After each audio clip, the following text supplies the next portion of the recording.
dikhawatirkan. Yang hari inilah yang dinikmati. Ya sekarang bisanya apa, nyamanmu gimana, lakukan aja yang itu.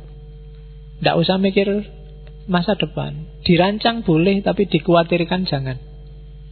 Masa lalu diingat boleh, tapi disesali jangan. Kalau disesali, itu batinmu sengsara. Khawatir juga begitu. Kamu boleh merancang masa depan, tapi jangan ditakuti dan dikhawatirkan.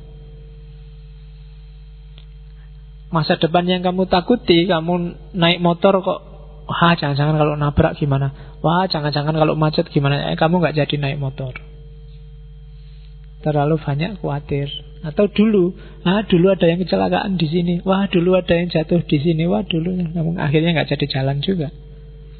Jadi jangan menyesal yang sudah terjadi dan jangan khawatir dengan yang belum terjadi. Nikmati saja saat ini. Gak usah khawatir. Hidup itu memang kadang seneng, kadang susah. Pokoknya nyawanya di situ. Masa depan mungkin mengkhawatirkan, tapi pasti tetap di masa depan ada seneng, ada susah. Masa lalu yang kamu sesalkan pasti ada senengnya, hanya yang kamu ingat susahnya saja. Iya kan? Kamu kuliah SMA yang kamu ingat ditolaknya saja, padahal yang nolak cuma satu, temanmu banyak, gak ada yang satu pun yang kamu ingat. Yang kamu ingat ya yang kamu tembak dan kamu ditolak itu. Ya kan? Masa lalu gak usah disesali deh, katanya Surya Mentaram. Nyari perkara, wong sudah lewat, sudah terjadi kok. Ya masa lalu itu anggap aja kayak situasi di belakangmu pas kamu naik motor. Ya sekali-sekali dilihat lewat spion. Cuma naik motor jangan lihat spion terus. Ya, kalau kamu lihat spion terus bahaya malahan kan. Kamu khawatir, lihat belakang terus. Lihatnya ke depan. Cuma jangan khawatir, jangan-jangan di sana ada kecelakaan, jangan-jangan kamu nanti nggak jalan. Jangan-jangan ada orang motong depanku, jangan-jangan nggak jalan. Dinikmati aja naik motornya. Nggak harus terlalu khawatir yang di belakang sama yang di depan. Jadi sesal dan khawatir. Kalau kita bebas dari iri dan sombong, dari sesal dan khawatir, maka kita bisa tabah. Bisa tatak, kalau bahasanya Surya Mentaram. Tatak itu tangguh.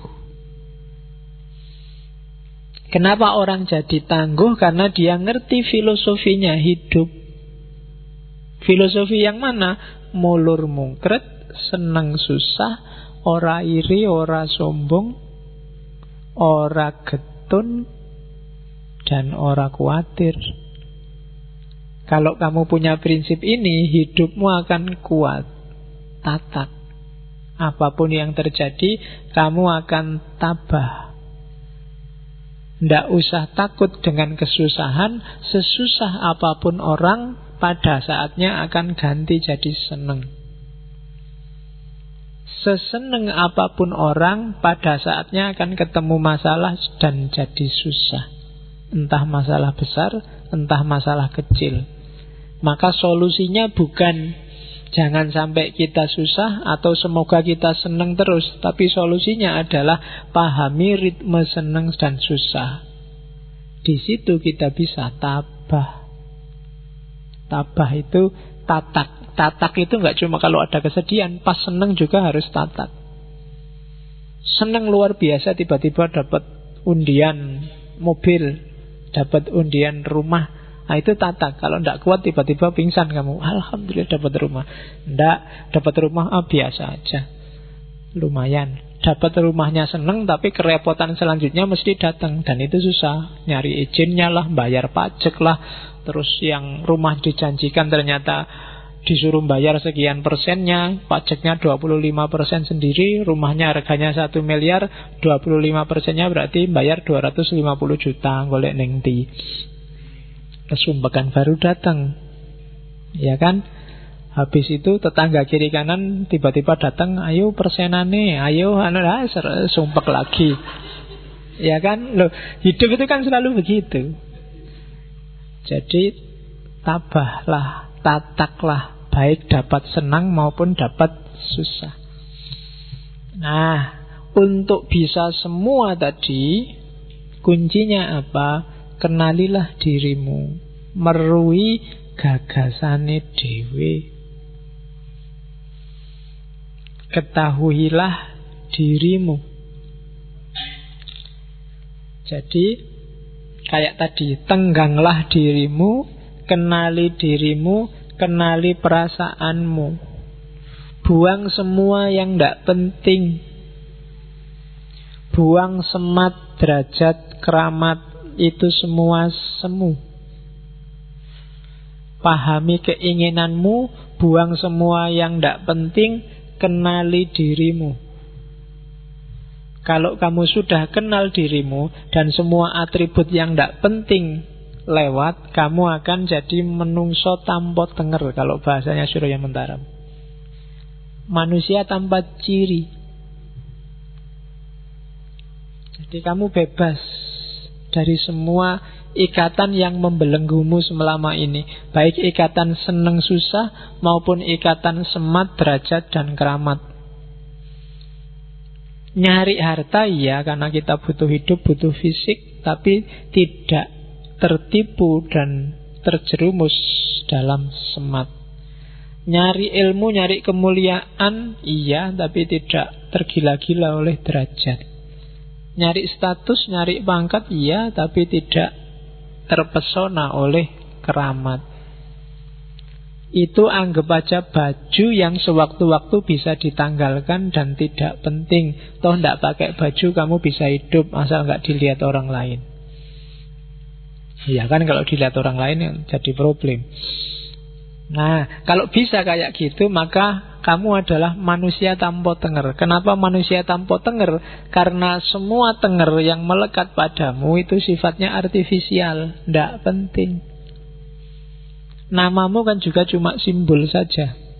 Semua gelarmu kan juga simbol. Apakah kamu mahasiswa, apakah kamu anak soleh, apakah kamu takmir, apakah kamu SAG, MAG, MSG. Iya. Kemarin ada diskusi, apakah S2 itu gelarnya harus MA, MAG, apa MUD, apa MANU. Tak usulkan gimana kalau MSG aja. Itu dahsyat loh, MSG itu sedikit-dikit tapi dalam jumlah banyak bisa bikin kacau metabolisme tubuhnya manusia. Nah, jadi kalau bisa tidak terikat oleh itu semua, maka kamu jadi manusia yang sejati, manusia yang tanpa tenger. Kalau bahasanya Iqbal, manusia otentik. Itulah dirimu yang sejati, yang tidak tertipu oleh macam-macam, tidak terlalu banyak topeng. Semakin banyak topeng, semakin kamu berat. Misalnya, topengmu dulu hanya mahasiswa, sekarang ada tambahannya, mahasiswa aktivis. Ada tambahan lagi, mahasiswa aktivis yang kutu buku. Ada tambahan lagi, mahasiswa aktivis yang kutu buku yang takmir. Wah. Ada. Loh iya kan, saya banyak topengnya semakin berat tugasmu, semakin susah hidupmu. Maka ambil jarak dari semua topeng itu, kenali dirimu secara otentik. Jadilah manusia tanpa tenger. Apa ndak boleh Pak jadi mahasiswa aktivis, jadi mahasiswa takmir? Boleh. Tapi jangan anggap itu esensial, jangan anggap itu urgent dan penting. Itu semua sifatnya sementara, kayak seneng dan susah. Nah, maka dengan itu kamu akan jadi manusia tanpa tenger. Konsep yang sangat terkenal dari Surya Mentaram yang lain adalah mawas diri. Mawas diri ini semacam pahami diri, kuasai, kontrollah diri, itu mawas diri. Jadi mawas itu memahami, menguasai, dan mengontrol perjalanannya. Itu berarti kamu bisa mawas diri.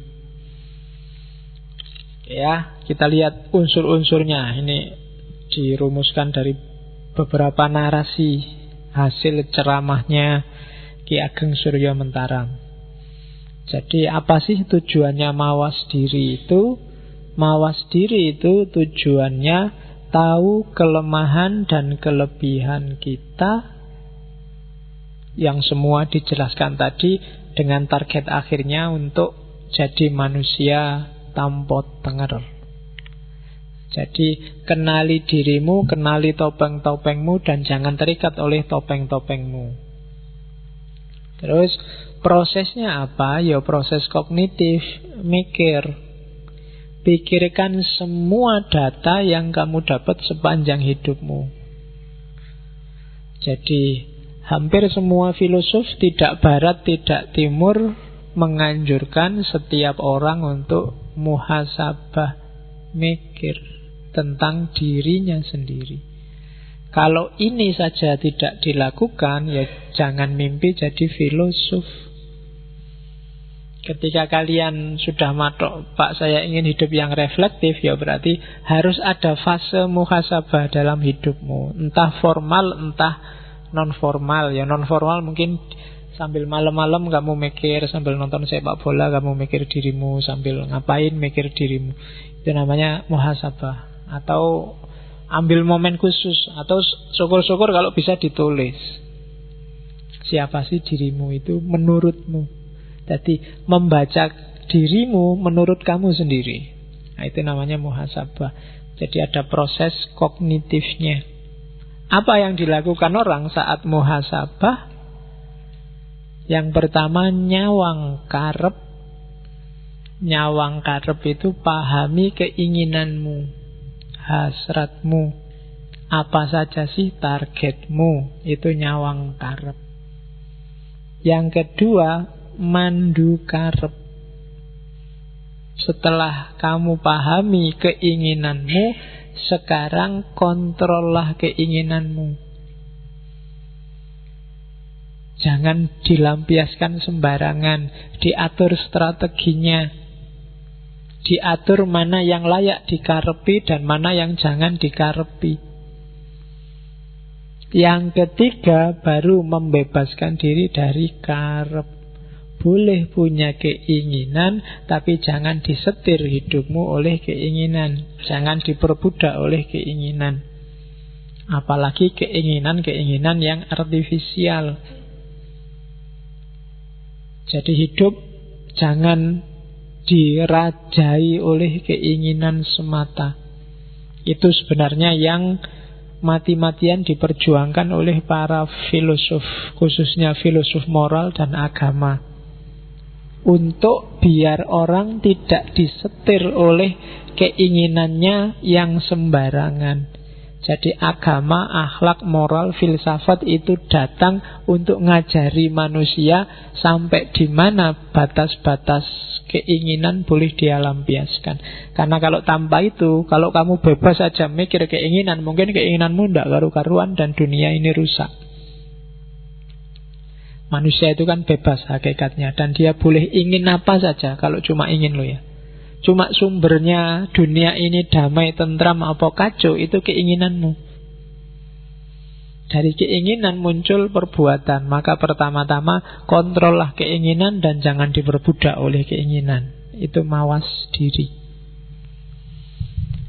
Dan dari situlah, yaitu bahasanya strategi, orang akan naik kelas, naik level.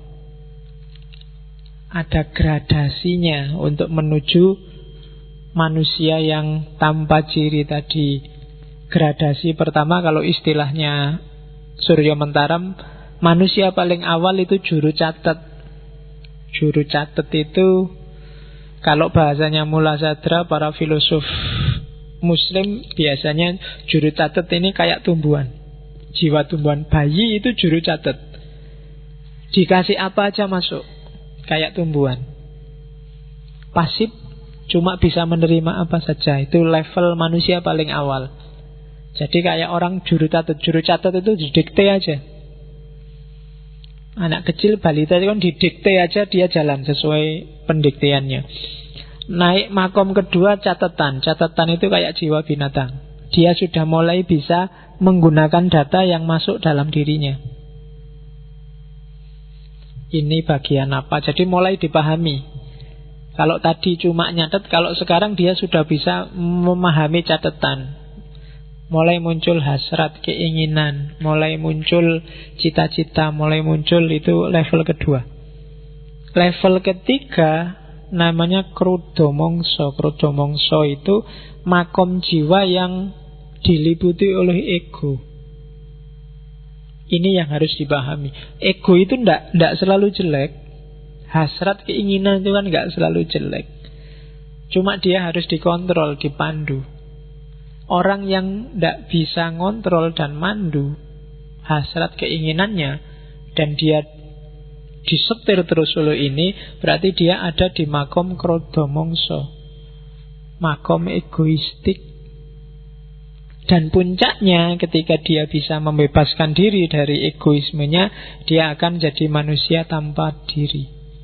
Dari semua topengnya tadi, dia akan ada di puncak kebahagiaan, yaitu manusia yang tanpa identitas, tanpa tenger, tanpa diri. Disitulah kebahagiaan puncak menurut Ki Ageng Suryo Mentara. Oke. Di antara banyak catatannya Suryo Mentara, saya nemu satu teori bagus sebagai penutup. Syaratnya menikah itu, kalau kamu baca, iya, ketoknya lucu, tapi kalau kamu pikir itu dalam loh. Ya kan? Nomor 1, kamu menikah itu harus sama-sama manusianya. Ya kan? Itu penting karena kalau kamu nikah mungkin ya pasti sama manusia, tapi punya nggak dia watak kemanusiaan? Iya kan? Iya, jadi cari yang manusiawi, punya karakter manusia, bukan punya karakter tumbuhan, punya karakter hewan, enggak. Cari yang punya karakter manusia. Ya. Terus yang kedua, cari yang sama-sama hidup. Maksudnya apa? Kalau kamu menikahi orang yang tidak bisa urip, maksudnya nggak punya hidup, nggak punya kehidupan, nggak punya gairah, nggak punya hasrat, nggak punya keinginan, nggak akan nyaman hidupmu. Cari yang masih punya api. Jangan nikah dengan orang yang putus asa, depresi, stres, nggak punya gairah hidup. Itu susah sendiri kamu nanti. Cari yang urip. Yang keempat, lanang karo wadon, cari lawan jenis. Yang feminin, nyarilah yang maskulin. Yang maskulin, nyarilah yang feminin. Ya, itu tidak harus fisik laki-laki perempuan. Ini mungkin ngomongnya karakter. Kalau kamu feminin, laki-laki kadang juga jiwanya feminin. Kalau kamu feminin, lembut, dapat istri yang juga feminin, lembut, rumah tanggamu anyep. Apa anyep itu? Ya kan, kalau bahasa Cinonya yin dapat yin, itu kacau. Kamu akan tiap hari diem aja, nggak ada ngobrolnya, pokoknya ayo gitu dok. Loh, ya kan? Atau yang dapat yang itu rame sudah, bales-balesan pantun terus tiap hari, rame, nggak enak. Lanang harus dapat wadon. Yang keempat, podo dewasa nih, sama-sama dewasa. Ini nggak perlu tak jelasin kan. Masa kamu nikah sama yang masih anak-anak, masih tidak bisa mikir, ada anak-anak, atau bisa juga masih kekanak-kanaan. Itu juga susah. Kamu harus ngomong meskipun umurnya banyak mungkin. Ya kan, itu juga problem sendiri. Dan yang terakhir pasti sama-sama mau. Mau itu berarti apa? Sama-sama siap secara mental. Kalau enggak juga susah, berat kehidupan perkawinanmu. Oh itu kalau dibaca sekilas kelihatannya simpel. Podo wonge, podo uripe, lanang entuk wedok, wedok entuk lanang, podo dewasane, podo geleme. Tapi sebenarnya filosofinya agak dalam. Itu syaratnya nikah. Selain itu, apakah perlu KUA, apakah harus siri, apakah itu?